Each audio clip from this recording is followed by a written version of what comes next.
Senhor Presidente, maneira Presidente indicar, a ainda não está em sala para tratar a begroting de Raad van Advies. E como Parlamento, nós temos uma responsabilidade grande, entre outros, para procurar que o lei que está ser aprovado está bom em cada outro, ribatura aspecto. Onde nós estaremos também para salvaguardar o interesse do povo, controlar o governo e procurar para a democracia não ser dominada.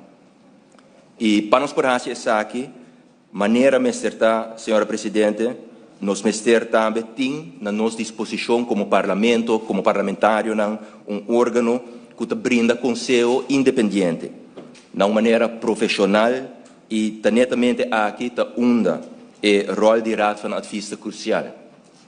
Raad van Advies não está qualquer órgão de nosso Estado de Direito, mas mais bem é pilar de estabilidade. É se a lei que o governo propõe está sólido, se está respeitando a nossa Constituição, se está financeiramente, por exemplo, responsável.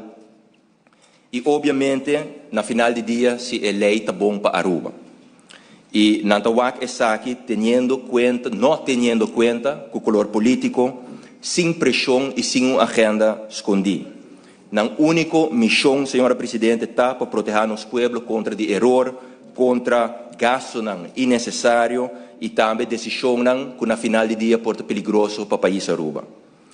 E, senhora Presidente, está assim uma democracia madura está funcionar. Checks and balances, não somente uma teoria riba papel, mas mais bem é mecanismo que evita que uma decisão malo vira problema para manter país. E essa aqui não conta somente, senhora Presidente, para o Parlamento, conta também para o governo. Se governo ignorar ou não ter em conta que o Conselho de Raad van Advies e sem motivar, obviamente, o motivo de como não vai desviar do Conselho, vira risco grande. Risco para boa governação, risco para mal gastamento de placa, risco, na final do dia, para nossa democracia e para nos tour, nos tour de sala aqui, lo paga o preço aqui. E de outra banda, senhora Presidente, o Raad van Advies, por fazer seu trabalho livremente e sem limitação, tudo rende a gana.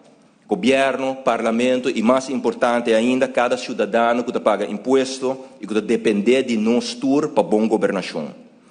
E para 6 meses, a lei que nós trata é importante, porque se nós queremos mostrar que Aruba é uma democracia forte, nós precisamos dar respeito e peso também no assessoramento independente.